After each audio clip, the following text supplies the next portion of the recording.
వామ్మో వడదెబ్బ రాష్ట్రంలో ఒక్క రోజే 42 మంది మృతి. ఒక్క ఉమ్మడి వరంగల్లోనే ఆదివారం 17 మంది మరణం. ఉమ్మడి ఖమ్మంలో 10 మంది, కరీంనగర్ లో 8 మంది మృతి. నల్గొండ జిల్లాలో 5గురి కన్నుమూత. 3 రోజుల్లో 100 మంది పైనే మృత్యువాత. పగలంతా ఎండ, వడగాలులు, సాయంత్రం గాలివాన బీభత్సం.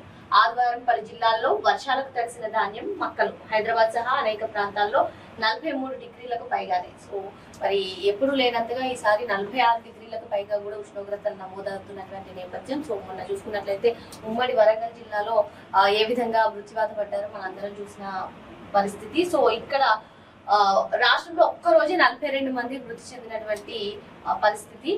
ఒక ఉమ్మడి వరంగల్లో ఆదివారం చూసుకున్నట్లయితే 17 మంది, ఉమ్మడి ఖమ్మంలో 10 మంది, కరీంనగర్ లో 8 మంది మృత్యువాత. 3 రోజుల్లో 100 మందికి పైగానే మరణించినటువంటి పరిస్థితి. రాష్ట్రంలో బాలుడి బగబగలతో ప్రజలు అల్లాడుతున్నారు. ఎండవేమిడికి తాళలేక పిట్టల్లా రాలిపోతున్నారు. రోజు 10ల సంఖ్యలో వడదెబ్బ మరణాలు నమోదవుతున్నటువంటి నేపథ్యం. పోలీస్ ఫిర్యాదు, పోస్ట్ మార్టం తప్పనిసరి. వడదెబ్బ మృతుల కుటుంబాలు పరిహారం పొందాలంటే 2 చేయాల్సిందే. రెవెన్యూ అధికారులకు సమాచారం ఇవ్వాలి. 3 సభ్యుల కమిటీ విచారణ జరిపి ఇచ్చే నివేదిక ఆధారంగా సర్కార్ తుది నిర్ణయం. నేటి నుంచి ప్రారంభం కానున్న రోహిణి కార్తె.